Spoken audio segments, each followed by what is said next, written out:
हमार 5-5 को माई बड़ी। माई तो एक ही बड़ी, लेकिन मौसी 4 गो। एहो बेटी मोर पूजारन बानी करी पूजा पाठ हो, नाना इता फाइटर बानी अलगे रही ठाट। जूही फाइटर बनिए फाइटर। हमर बेटी हाय रो बाबा के रानी, हीरोइन नंबर 1। ये हीरोइन ना, ये तपस्वी बनी। ऐसा लड़का चाहिए जो हम 5 माई के पसंद आए के चाहिए। मतलब 5 in 1। ये हमरो तरफ से कैंसल। हमरा तरफ से रिश्ता ना पसंद बा। ई लड़का हमरो के भी पसंद ना। दामाद खुदे छोड़ देही, एगो रोबोट ले लेही। ओकर ब्याह वैजा हुई जहाँ हम सब चाहे, और अगर ऐसा ना भइल ना तब पूरा जिंदगी भर ओकरा ई घर में बैठा के खियावे के औकात बा हमार। हमके नहीं के करे के बा अभी शादी ब्याह, हमके तो अभी दुनिया घूमे के बा, जीवन जिए के बा। दीदी इस 4 दीवारी में कैद हो के अब हम पागल हो जाए, खुली हवा में सांस लेवे जा रहल बानी। देख लू ना अपन अपन जिद के नतीजा।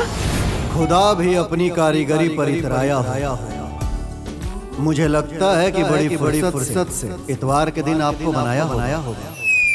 आपका परिचय? इनका नाम है राजू, यही तो है लखनऊ के सबसे बेस्ट गाइड। आपका हाव भाव देख करके तो लगता है कि घर से ही पहली बार निकली हैं आप।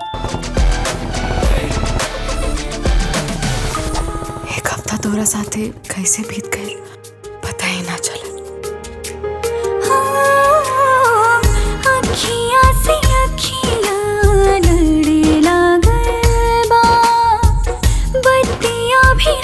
गेस्ट से पहले हमने दोनों जनी बलिया के हई, और बलिया वालन के बीच कोनो फॉर्मेलिटी ना, दोस्ती होके के चाहे। सब कर जोड़िया बनावे भगवान जी। I love you Raju. हम भी तोहरा से प्यार करे लागल बानी, और बहुत ज्यादा प्यार करे लागल बानी। तो के पता बना हमरा मोहसिन के बारे में। चिंता के चिता जला दा अपना। तोहार मौसी लोग भी मानी और तोहार माई भी मानी है। मौसी आखिर हम भी तो देखी कि कौन ऐसन लड़का बा जे हमार छुई हुई सी बिटिया के दिल जीत लेलस। अगर सच में तोहरा के जूही से शादी करे के बा ना, तो ओकरा खातिर तोहरा के 5 माई के मनावे के पड़ी। तू राजू के अभी सिर्फ गाइड वाला रूप देख ले बाड़ू। ओकरे अंदर छुपल एगो भक्त, एगो सुपर हीरो और एगो फाइटर के निको देखले।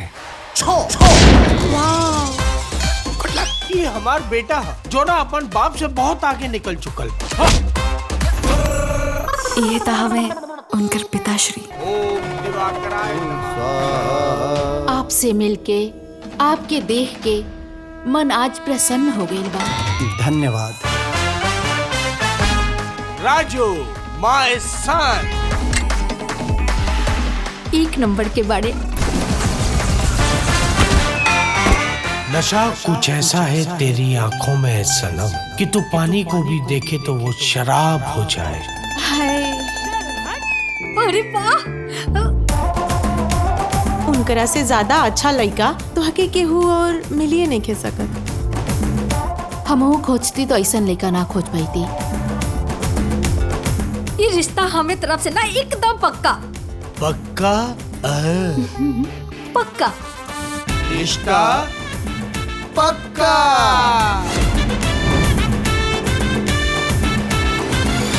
दोनों बाप बेटा 1 नंबर के धोखेबाज बा।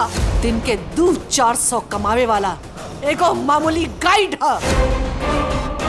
2 कौड़ी का आदमी हमरा से रिश्ता जुड़वा। बस हम चुप बानी। एकर ई मतलब नहीं कि रउआ हमरा पिताजी के बेइज्जती करब। 2 दिन के अंदर अपन राजू की ऐसा लड़की से ब्याह करब जे अपने आंचल में माई के ममता लेके आई।